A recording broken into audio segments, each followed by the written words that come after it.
오늘 요절 말씀 20절, 21절 말씀을 같이 읽겠습니다. 20절, 21절 시작.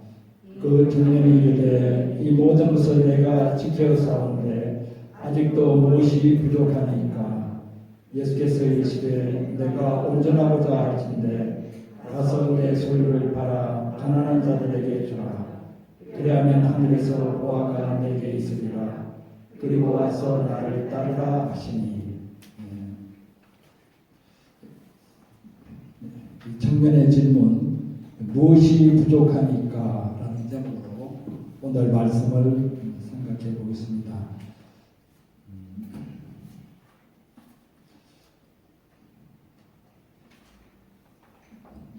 중국 시대에 죽지 않고 영생하는 법을 안다고 호언장담하는 자가 있었습니다. 그래서 연나라 왕이 그 소문을 듣고 사신을 보내서 영생하는 그 비법을 그 사람을 통해서 알아오도록 했습니다. 그래서 그 신하가 가서 그 사람을 데리고 오려고 하니까 잘 응해주지 않아서 신하가 화가 나서 그 사람을 칼로 베어 죽여버렸습니다. 그리고 혼자 돌아오니까 왕이야, 왜 그 사람을 안 데려오고 혼자 왔느냐? 그러니까 그 사람 영생하는 법을 안다던데 내가 죽여버리니까 그냥 죽읍디다. 그러니까 그 사람이 영생하는 법을 제대로 아는 사람이 아는 게 확실합니다. 그러니까 왕이 그렇게 죽임으로써 그 사람의 그 영생 비법이 엉터리라는 것을 알게 되어서 다행이다. 그러면서 오히려 신하를 칭찬해 줬습니다. 그 소식을 들은 그 호자라고 하는 사람이 막 아까워하면서 영생을 하는 법을 아는 것과 그것을 실천하는 것은 다른데 그 사람은 영생하는 법을 알았지만은 실천을 잘 못해서 죽었을 수도 있었다. 왕이 그것을 듣고 영생하는 비법을 그대로 실천했으면 영생할 수도 있는데 하면서 그 산수를 잘하는 그 비법을 안다고 해서 산수를 잘 하는 것이 아니다. 그런 이야기를 한 적이 있습니다. 그러니까 영생을 하는 비결을 아는 것과 자기가 죽는 것과는 별개의 문제가 아닌가.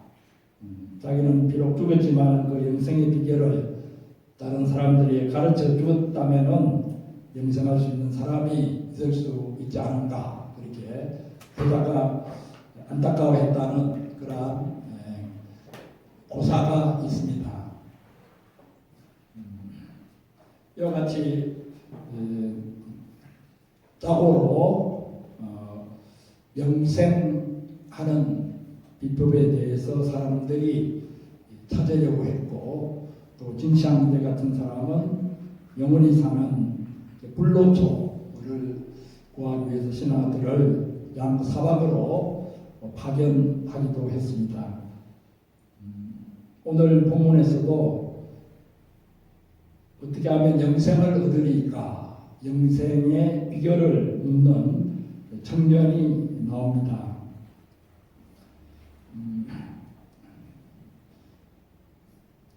영생은 말 그대로 영원한 생명을 의미합니다.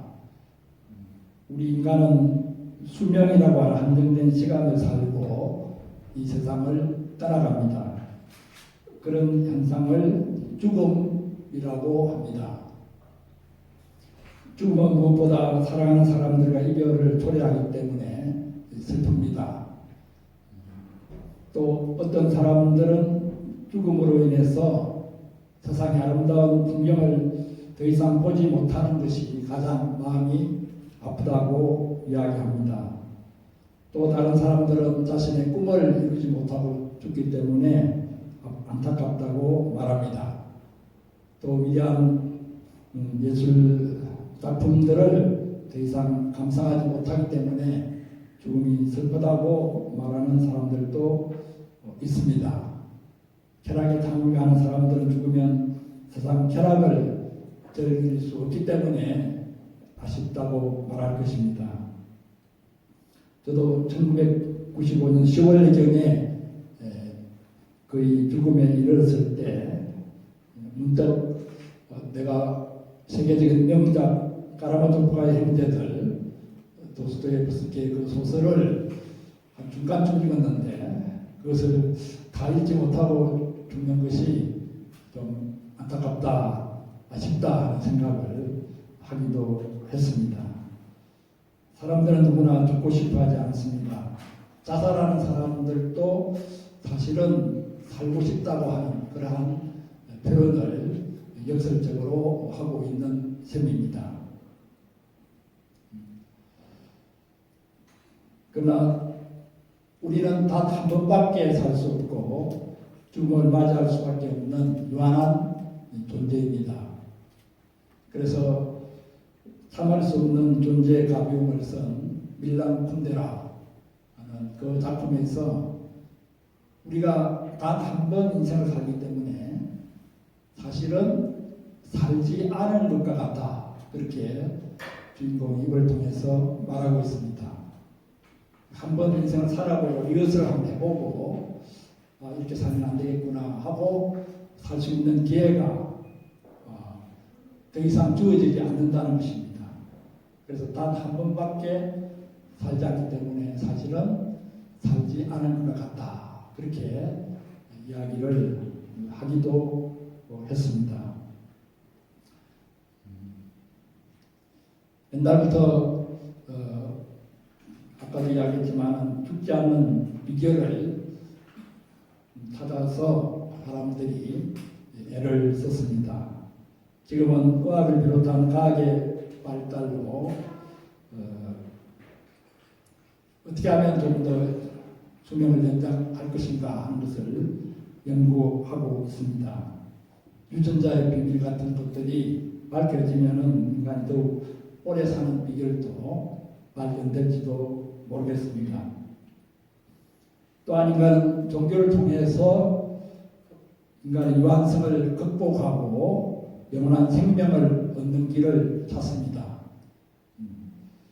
어떤 종교도 영원한 생명, 영생을 이야기하지 않는 경우는 없습니다. 기독교는 물론 영원한 생명을 얻는 길을 제시합니다. 또한 사이비 종교들도 영생을 이야기합니다. 사이비 종교들일수록 영생을 이상한 방향으로 비틀어서 더욱 강조하기도 합니다. 영생에 대한 소원과 갈망이 없다면 세상에 종교라는 것도 존재하지 않을 것입니다. 문제는 어떤 종류의 영생을 의미하는가 하는 것입니다. 성경과 예수님이 말하는 영생은 그냥 영원한 시간을 두고 오래 사는 그런 영생을 의미하지 않습니다. 다시 말해 양적인 의미의 영생이 아닙니다. 성경과 예수님이 말하는 영생은 영원한 존재이신 하나님과의 영원한 관계를 의미합니다. 예수님이 요한복음 17장 3절에서 영생의 정의를 잘 내려놓았습니다. 요한복음 17장 3절 제가 읽어보겠습니다. 영생은 곧 유일하신 참 하나님과 그의 보내신 자 예수 그리스도를 아는 것입니다. 영생은 곧 유일하신 참 하나님과 그의 보내신 자 예수 그리스도를 아는 것입니다. 하나님과 예수 그리스도를 안다는 것은 하나님과 예수 그리스도와 영원한 관계로 들어가는 것입니다. 또한 예수님 자신이 곧 영생이라는 말씀도 하셨습니다. 내가 곧 길이요 진리요 생명이니 나는 부활이요 생명이니 나를 믿는 자는 죽어도 살겠고 그로 살아서 나를 믿는 자는 영원히 죽지 아니하리라. 예수님 자신이 영생이라는 말은 예수님을 통해서 영원하신 하나님과 영원한 관계로 들어간다는 의미입니다. 이와 같이 성경과 예수님이 말하는 영생은 영적인 그러한 의미로 질적 영생을 뜻합니다. 이런 점에서 기독교에서 말하는 영생은 다른 종교에서 말하는 영생과 차이점이 있겠습니다. 예수님 당시의 유대인이라면 해당에서 랍비와 바리새인들을 통해서 영생을 얻는 길에 대해서 배웁니다. 그런데 오늘 본문에서 예수님에게 영생의 비결을 묻는 이 청년은 그동안에 랍비 바리새인들의 종교 가르침에 만족하지 못했던 모양입니다. 그 가르침대로 했는데 여전히 영생에 대한 의문이 있고 무엇보다 내면적으로 영생을 체험하지 못하고 있었습니다.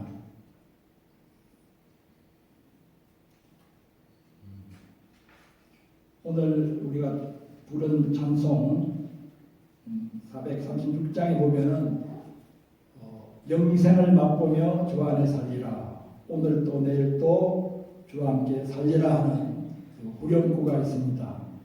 나 이제 주님의 새 생명 얻었고 옛것은 지나고 새 사람이로다. 그 생명 내 맘에 강같이 흐르고 그 사람 내게서 해같이 빛난다. 영생을 맛보며 주 안에 살리라, 오늘도 내일도 주와 함께 살리라.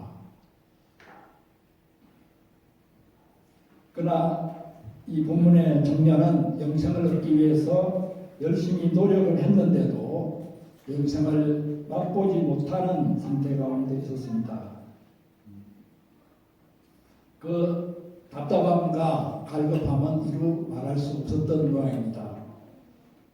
그 사람이 예수님께 와서 그 갈급함과 간절함을 이렇게 나타내고 있습니다. 어떤 사람이 주께 와서 이르되 선생님이여 내가 무슨 선한 일을 하여야 영생을 얻으리까. 마가복음에 보면은 똑같은 본문의 그 기사 가운데 이 사람의 갈급함과 그 갈증을 더욱더 잘 표현을 하고 있습니다. 마가복음에 보면은 그 사람이 멀리서 예수님을 보고 달려와서 무릎을 꿇고 어떻게 하면 영생을 얻겠습니까? 하고 이렇게 묻고 있습니다. 달려와서 무릎을 꿇고 이렇게 묻고 있는 것을 볼 때 그 갈급함이 어떠한지 우리가 묵묵히 짐작을 할 수가 있습니다.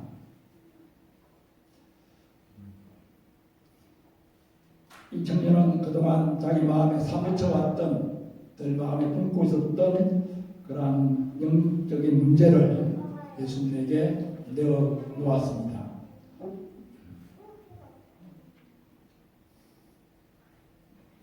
오늘 마태복음에서는 선생님이여 내가 무슨 선한 일을 하여 영생을 얻으리까? 라고 이렇게 묻고 있는데 마가복음에서는 선한 선생님이여 내가 무엇을 하여야 영생을 얻으리까? 라고 이렇게 묻고 있습니다. 그러자 예수님께서 어찌하여 선한 일을 내게 묻느냐? 선한 일은 오직 한 분이시니라.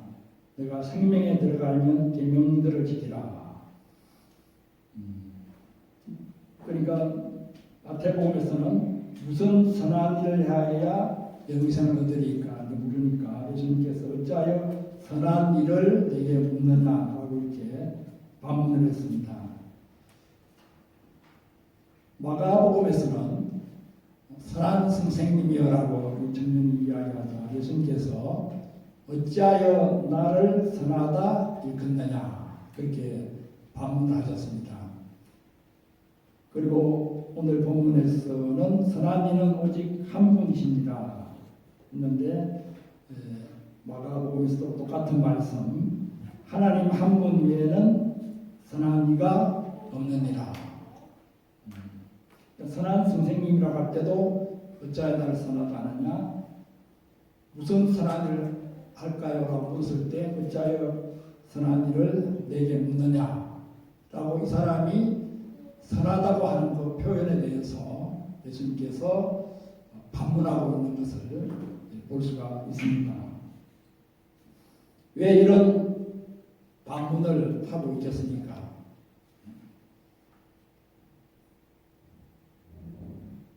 선하다고 하는 것이 무엇인지 내가 알고 이야기하느냐 하는 그러한 반문이 되겠습니다.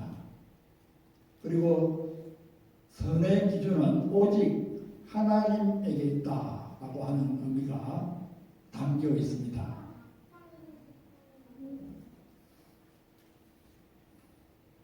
창세기 선악과의 의미에 대해서 종종 제가 이야기한 적이 있는데, 선악과를 알게 하는 나무 씨가를 먹지 말라. 그거 좀 더 상징적으로 이야기하면은 선과 악의 그 구분은 하나님에게 있는데, 인간들이 자기들의 기준을 따라서 선과 악을 구분하는 그러한 일을 하지 말라는 의미이기도 합니다. 대개 보면은 자기가 기준이 되어서 선과 악을 구분합니다. 인류 역사를 통해서 보더라도 자기 기준, 자기 나라의 기준, 자기 정치 이념을 기준해서 선과 악을 구분하고 치열하게 전쟁을 통해서 선으로 악을 이길 것이라고 믿으면서 쌓아온 것이 인류 역사의 태반을 차지하고 있습니다. 지금 우리 한국 사회도 각각 정파와 교파와 또 개인의 그 기준을 따라서 선과 악을 구분하고 치열하게 싸우고 있는 그런 양상을 보이고 있습니다. 그러나 우리가 함부로 선하다, 악하다 그렇게 판단하기가 쉽지 않습니다. 선악의 판단의 기준은 하나님에게 있기 때문입니다. 인간적으로 선하게 보여도 그것이 악일 수 있고, 인간적으로 악하게 보여도 그것이 선일 수 있습니다. 그래서 칼융 같은 심리학자는 우리가 선에 빠져버리면, 선하게 우리가 살아야 되지만은 선에 빠져버리면 반드시 악해진다. 선에 빠진다는 것은 독선에 빠진다는 것이죠. 자기 기준을 따라서 이것만이 선이다라는 절대적인 기준을 세우면서 다른 것들을 정죄해버리는 그러한 오류에 빠지기 쉽다는 것입니다. 그래서 오늘 어찌하여 선한 일을 내게 묻느냐, 어찌하여 나를 선하다 이렇게 묻느냐, 오직 선한 이는 한 분 하나님밖에 없다라고 하는 말씀은 어떻게 보면 함부로 내가 선이라고 하는, 선하다고 하는 단어를 사용하지 마라. 무엇이 선한지 함부로 판단하지 말라는 그러한 의미가 담겨 있겠습니다.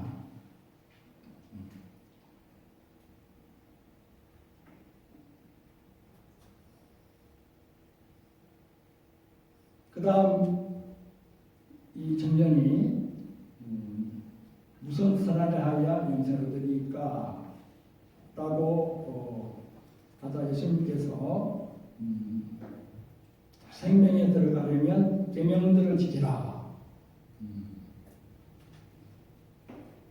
그러면서 어떤 계명인가라는 이 청년의 질문에 10계명을 주로 말씀하셨습니다.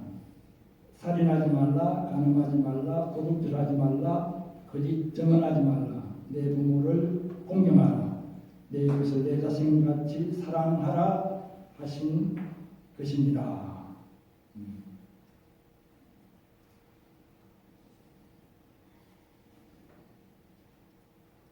십계명을 보면은 10가지 계명 중에 첫째에서 넷째까지의 계명은 하나님과의 관계. 하나님의 다른 신을 섬기지 마라. 우상을 섬기지 마라. 하나님의 이름을 망령되이 일컫지 마라. 안식일을 거룩하게 지키라. 하나님과의 관계에 대해서 이야기하고 있고, 5째 계명부터 10째 계명까지는 이웃과의 관계, 인간들과의 관계에서 어떻게 살아야 되는가 하는 것을, 이 사회에서 어떻게 살아야 되는가에 대해서 말씀하는 계명이 되겠습니다. 그래서 오늘 본문에서는 하나님과의 관계에 해당하는 그 4가지 계명은 말씀하지 않고, 그것은 이 청년에게 있어서 그렇게 문제가 되지 않을 정도로 신실한 믿음을 가지고 있다고 여겼던 모양입니다. 이웃과의 관계, 인간들과의 관계에 관한 그런 계명들만 지금 예수님께서 말씀을 하고 있습니다. 이 십계명은 모든 인류 여러 나라들의 그 법의 보편적 원형이라고 볼 수 있습니다. 이런 내용은 유대 사회에서만 있는 것이 아니고 온 나라에 공통적으로 다 있는데, 그 보편적 법률의 윤리의 원형 역할을 하고 있습니다. 차이가 있다면 1계명부터 4계명까지 하나님과의 그 관계에 관한 계명을 가지고 있는 것이 유대인들의 특징이 되겠습니다. 모든 인류들은 죽음과 성에 대한 금기를 항상 가장 강력하게 제시를 하고 있습니다. 죽음에 대한 금기, 살인하지 말라, 성에 대한 금기, 간음하지 말라. 이것은 인류 전체적으로 보편적인 법률 조문에 속해 있습니다. 그리고 도둑질하지 마라, 거짓 증언하지 마라. 거짓 증언, 이것이 인류 사회를 파괴하는 참으로 암적인 그러한 현상입니다. 거짓 증언은 죄 없는 사람을 죄 있다라고 만들어서 그 사람을 완전히 전락시키는 그러한 참으로 악독한 죄에 속합니다.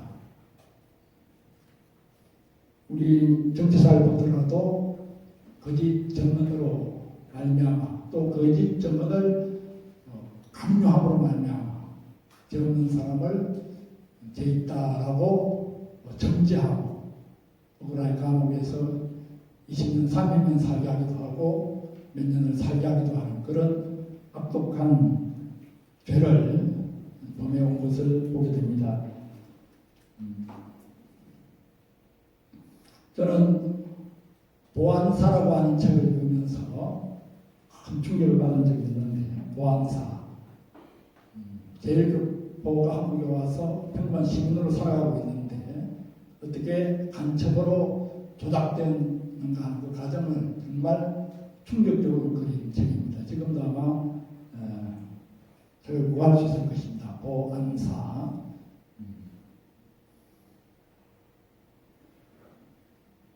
또 이 사람은 또 보안사 직원으로도 일을 했어요. 보안사 직원으로 일을 했는데 제일교포라는 그 껍질로 해서 간첩이라고 하는 누명을 쓰고 조작됐는데, 평양에 한 번도 가지도 않았는데 평양 갔다 왔지, 거리를 다녔지, 잘 모르겠는데요. 그러니까 평양 지도를 그려주면서 다 외우라고 그래가지고 시험을 보고 평양 지도를 외워서 그 사람들이 원하는 대로 진술한 그런 과정들이 충격적으로 그려지고 있습니다. 그 비슷한 예들이 지금 또 한국에서 일어나고 있다는 것이 참으로 무서운 일입니다. 거짓 증언하지 마라. 내 부모를 공경하라. 내 이웃을 내 자신을 사랑하라. 여기서 보면은 계명의 순서가 예수님 조금 다르게 말씀하고 있죠. 넷째 계명 다음이 다섯째 계명이 내 부모를 공경하라입니다. 그런데 뒤로 밀려 있습니다. 그리고 내 이웃을 내 자신같이 사랑하라. 이것은 십계명이 있겠습니까? 없겠습니까? 십계명이 없습니다. 내 이웃의 것을 탐하지 마라, 빼앗지 마라 하는 계명은 있는데, 그래서 마가복음에서는 내 이웃의 것을 빼앗지 마라, 탐하지 말라는 말씀을 하신 것으로 되어 있으나 마태복음에서는 내 이웃을 내 자신을 사랑하라 라고 하는 한금률을 여기서 제시를 하고 있습니다.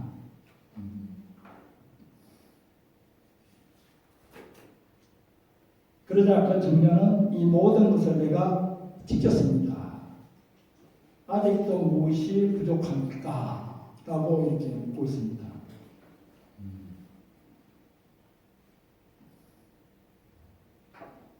이제 마가복음에서는 이 청년이 더욱더 자기가 계명을 잘 지킨 사실에 대해서 굉장한 자부심을 가지고 이야기하고 있습니다. 이 모든 것을 내가 어려서부터 다 지켰습니다. 이 계명들을 다 지켰다고 자신있게 이야기할 수 있는 사람은 참으로 윤리적으로 도덕적으로 훌륭한 사람이죠. 그래서 예수님이 그 청년을 보시고 사랑하셨다라고까지 예수님의 마음을 표현하고 있습니다.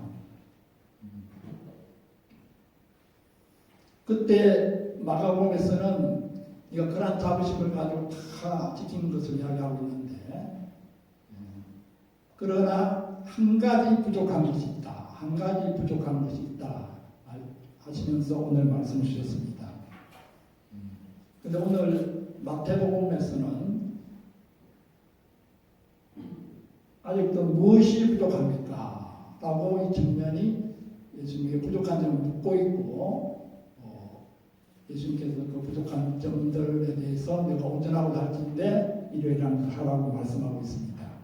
그러니까 마가복음에서는 예수님이 너의 부족한 점이 이것이다라고 지적을 한 반면에 오늘 본문에서는 이 청년이 오히려 부족한 점이 무엇입니까? 라고 묻고 있는 점이 좀 차이가 있습니다.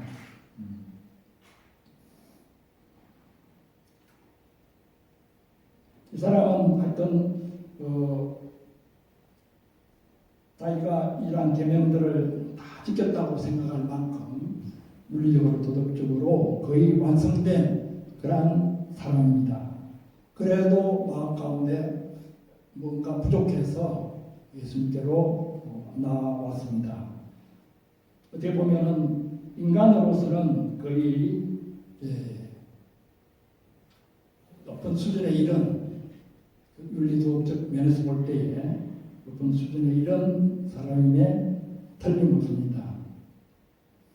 신앙가 선배들이 종종 이런 말씀을 했습니다.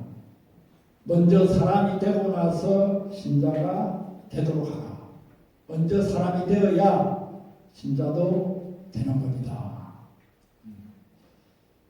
사람으로서 지켜야 할 도리를 지킬 때 신자도 될 수 있다는 말입니다.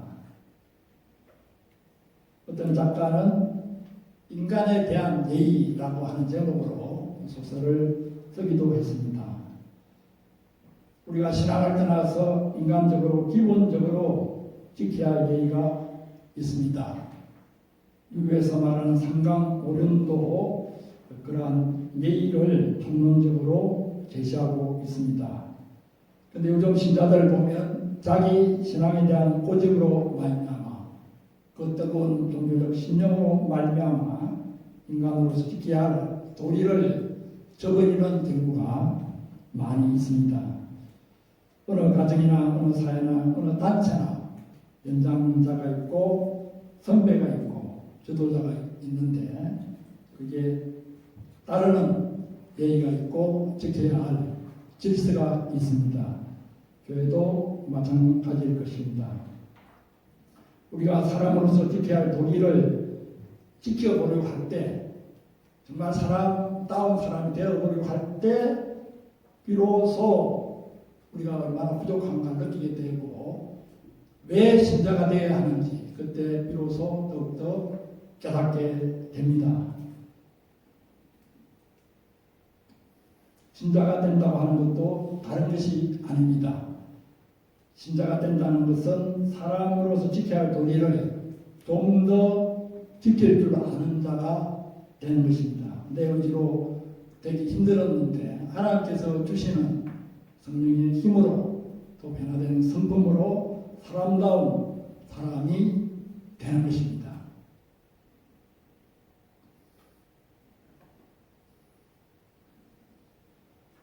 진정으로 거듭난 신자들은 하나님에 대한 예의와 인간에 대한 예의를 지킬 줄 아는 자들입니다.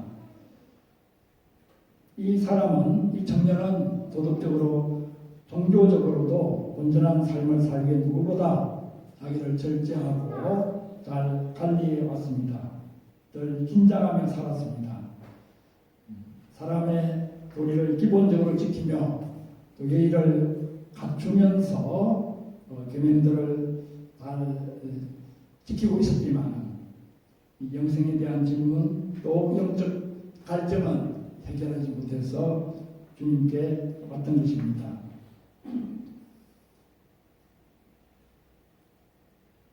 그런데 이러한 계명들을 보면은 10계명도 보면 하지 말라는 말라라고 하는 금지 상황이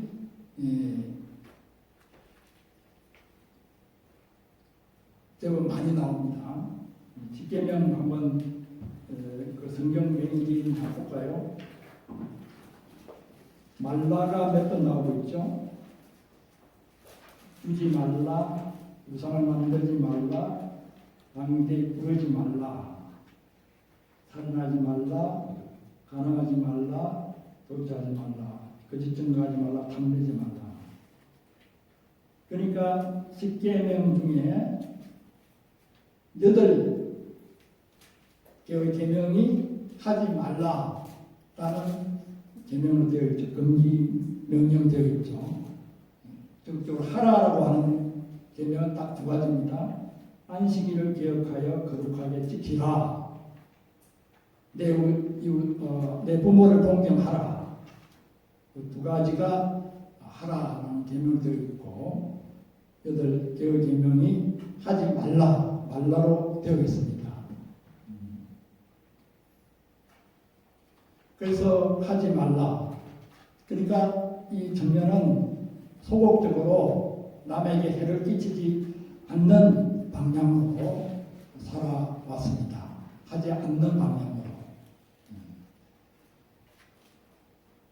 이웃 사람도 소극적으로 이해해서 이웃에게 해를 끼치지 않는 것이 이웃을 사랑하는 것이 아닌가.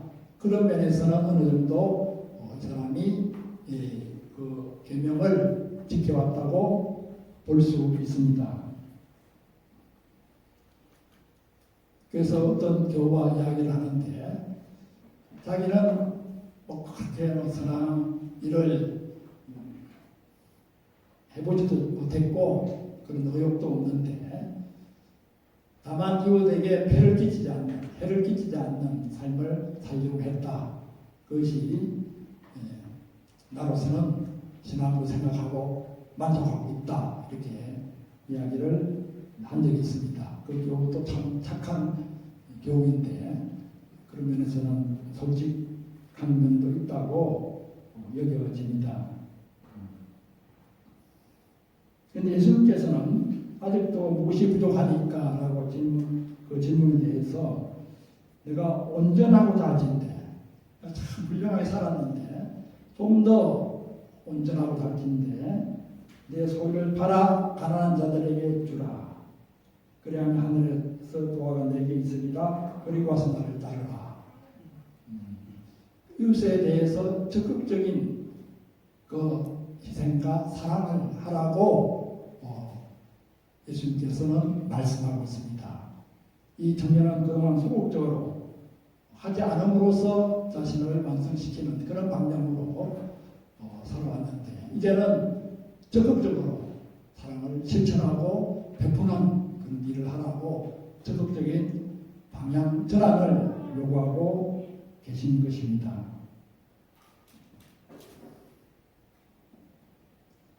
그러니까 이 사람 무엇이 부족한가? 이웃에 대한 적극적인 사랑이 부족하다고 말씀하신 것입니다. 가서 내 소유를 팔아 가난한 자들에게 주라. 마가복음에서는 내 소유를 다 팔아, 모두 다 팔아서 가난한 자들에게 주라. 좀 더 강조를 하고 있습니다.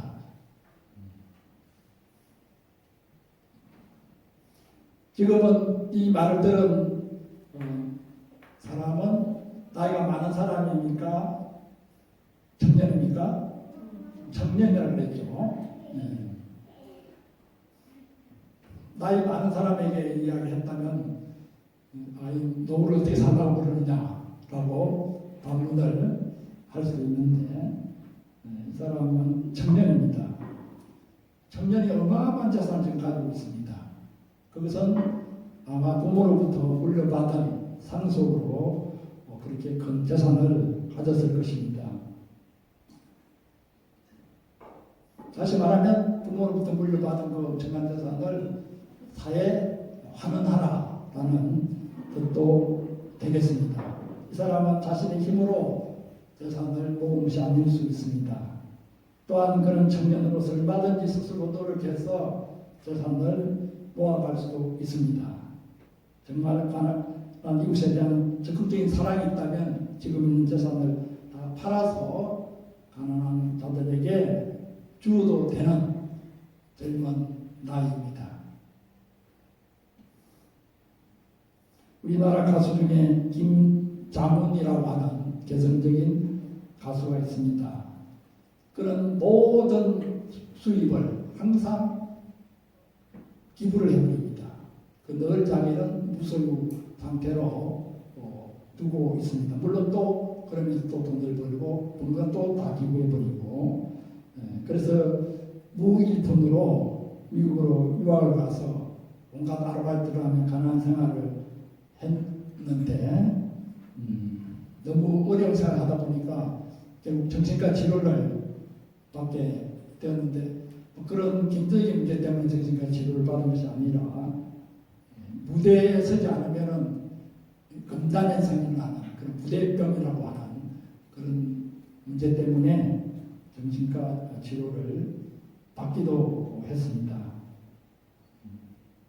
그가 자기가 번 많은 재산을 다 기부하고 무일푼이 될 수 있는 것도 그가 청년이고 또 얼마든지 벌 수 있는 그런 힘이 있었기 때문에 가능했을 것입니다.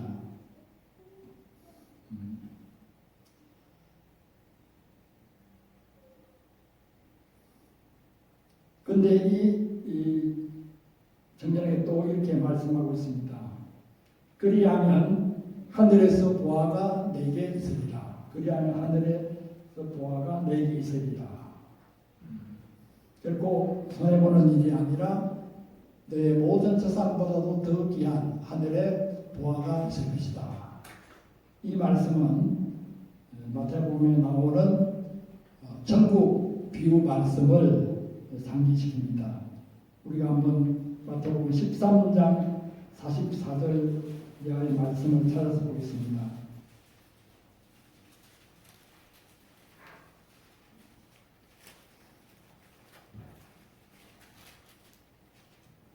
(22페이지)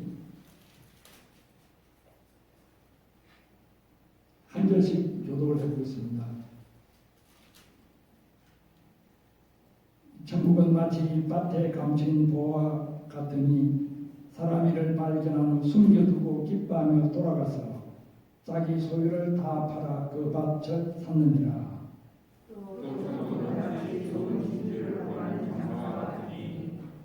극히 값진 진주 하나를 발견하며 가서 자기 소유를 다 팔아 그 진주를 샀느니라.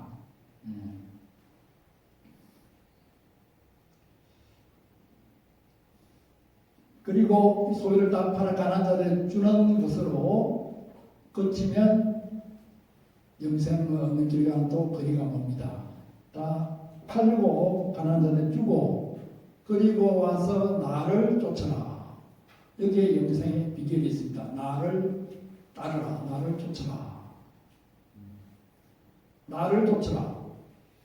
예수님을 따르면서 예수님을 배우고 예수님을 영접하고 예수님과의 성품을 소유하고 이것이 영생을 얻는 길입니다. 결국 어떻게 하여 영생을 얻으리까? 무슨 선한을 하여 영생을 얻으리까? 그 질문에 궁극적인 대답은 나를 따르라입니다. 나를 따르기 위해서 재산도 포기하는 것입니다. 더군다나 지금은 예수님이 육신으로 계시면서 예수 공동체, 제자 공동체를 이루고 있던 시기입니다. 12제자들은 모조리 다 자기 직업과 자기 재산들을 다 버리고 예수님을 따르면서 제자 공동체를 이루었습니다.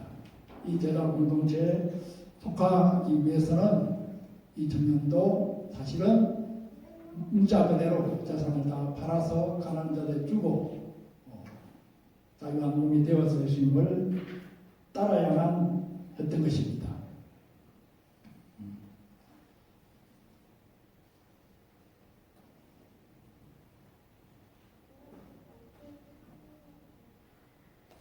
그러자 이 사람의 반응이 어떠합니까? 그 청년이 재물이 많음으로 이 말씀을 듣고 근심하며 가니라.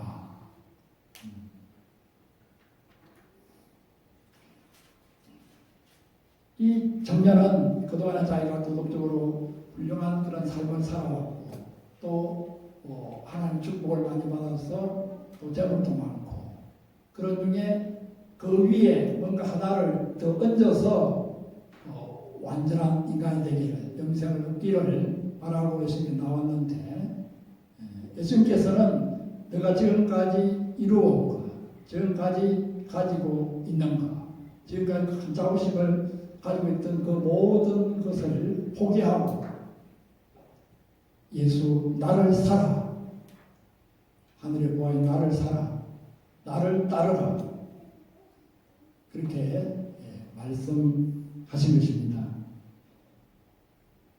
그러니까 이 청년은 자기가 쌓아온 것 위에 뭔가 하나를 더 얹어서 좀 더 완전한 인간이 되기를 바랐는데 예수님은 그것을 포기하라고 말씀하기 때문에 그 완전해지고 싶은 그 마음과 자기 자신의 재물을 포기하고 싶다는 그 마음 사이에 갈등을 일으키면서 근심하며 떠나갔던 것입니다.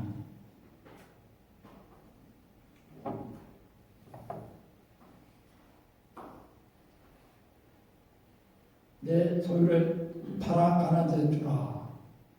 이 말씀이 예수님 시대에 예수 공동체를 이루어야 되는 그 시대에 이 청년에게만 주는 개별적인 명령인가 아니면 모든 그리스도인들에게 주는 보편적인 명령인가 대해서 신학자들이 논의를 많이 하고 있습니다. 그런데 어떤 좀 과격한 사람들은 소유를 다 팔아 가난한 자에 주지 않는 사람들은 그리스도인이 아니다. 그런 식으로까지 이야기를 합니다. 그래서 이전에 도복을 입은 어떤 목사님이 우리 교회에 오셨는데 산업교회 소문 듣고 왔다고 그럼 이야기를 하는데 그분의 입장이 신자들 소유를 다 팔아서 가난한 자들에게 주고 자발적 가난을 택하고 거의 무위평으로 살고자 하는 각오가 없이는 그리스도인이 아니다라고 자기는 생각한다. 그런 가격한 말씀을 하시더라고요. 그래서 자기도 개척을 많이 했대요. 교회 개척을 많이 했는데 교인들 나오면 재산 다 팔아서 가는 데 주라. 그렇게 교인들이 다 따라가가지고 몇 번 개척을 했는데도 실패를 했다고. 그래서 저랑 좀 이야기하면서 이 부분에 대해서 이야기를 했는데 그 다음에 또 한 번 오셨어요. 얼굴이 전에보다 좀 쌀이 찌시고 얼굴이 밝은 가운데 오셔서 자기가 좀 개척을 해서 사람을 돕고 있다고. 그래 요즘도 소유를 다 팔아서 가난한데 주라고 말씀하시니까 그건 내가 조금 자제를 하고 있다고. 그런 사람들이 좀 모이고 있다고 말씀을 하신 적이 있습니다. 물론 성프란스처럼 청년 시절에 모든 것을 다 팔아서 주고 자기는 가난한 그러한 수도사의 길을 걸어간 사람들도 있습니다. 그런 방향으로 부르심이 있다면은 그렇게 할 각오가 또 되어 있어야 할 것입니다. 그러나 이 말씀은 그냥 모든 그리스도인들이 다 그렇게 해야 되는 보편적인 말씀이라기보다 자신이 가지고 있는 부를 나누어주는 방향으로 쓰라고 하는 그러한 의미로 받아들여도 되겠습니다. 성경 전체적인 균형을 잡아서 볼 때에. 그러니까 이 청년은 한 번에 그죠? 재산 다 팔아서 가는 데 쫙 나눠주고 딱 이례적으로 선행을 그렇게 하는 것으로 그치게 되는데 계획을 가지고 일생 동안 지속적인 나눔의 실천을 할 수도 있다는 것입니다. 디모데전서 6장 17절 19절 말씀을 찾아서 보겠습니다.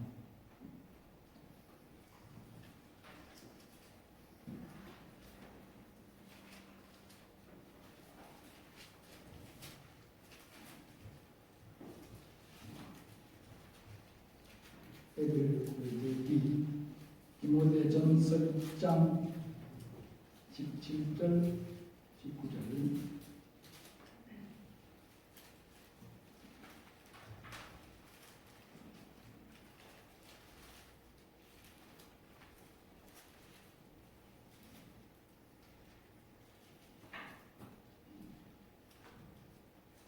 342페이지 한 절씩 교독해 보겠습니다.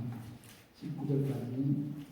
내가 이 세대에서 부한 자들을 명하여 마음을 높이지 말고 정함이 없는 재물에 소망을 두지 말고 오직 우리에게 모든 것을 구해 주사 누리게 하시는 하나님께 두며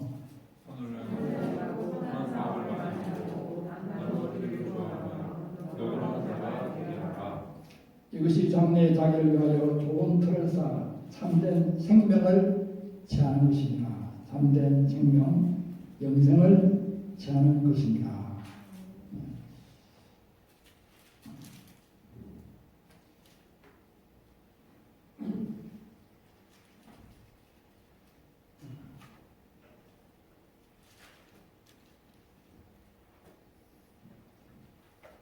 이 청년은 결국 재물에 대한 그러한 욕심, 미련 때문에 예수님의 이 길을 따르지 못하고 영생의 길에 들어서지 못한 점이 참으로 안타깝습니다. 나중에 또 회개하고 예수님을 따랐는지도 모릅니다.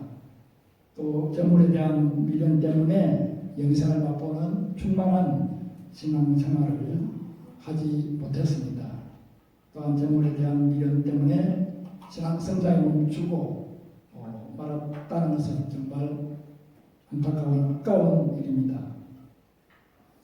오늘 주님께서도 우리가 여러 면에서 여러 가지 것들을 지키면서 잘 살고 있지만은 그러나 아직도 부족한 점이 무엇인가? 아직도 무엇이 부족하니까 이 청년의 질문처럼 우리도 주님께 나가서 아직도 무엇이 부족하니까라고 우리 마음으로 속으로 질문하고 부족한 점을 주님께서 지적해 주실 때 그 점을 보충하고 그 점에 적극적인 어떤 전환을 통해서 그 점을 메꿔 나가는 그런 우리가 되기를 축원합니다. 무엇보다도 이웃에 대한 적극적인 사랑이 부족하지 않았나 우리 자신 다시금 돌아보고 이 활동이 제약된 이런 유폐된 이런 이 시기에 그래도 우리 이웃에 대한 관심을 가지고 이웃에 대한 적극적인 사랑을 실천하기 위해서 우리 마음을 돌리는 그러한 계기가 되면 좋겠습니다. 주님의 세미한 음성이 귀를 기울이고 결단하는 시간을 가지고 결단과 순종을 통해서 날마다 영생을 맛보며 하나님을 찬송하는 여러분과 제가 되기를 축원합니다. 아멘. 20절, 21절 말씀 다시 읽겠습니다. 마태복음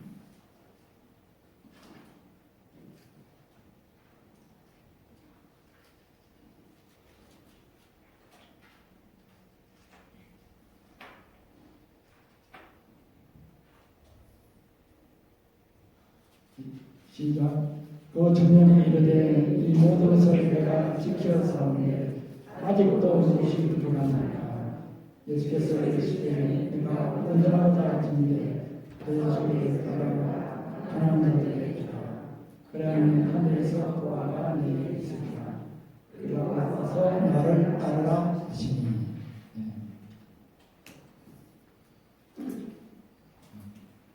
오늘 말씀을 잠시 마음에 새기면서 묵도하겠습니다.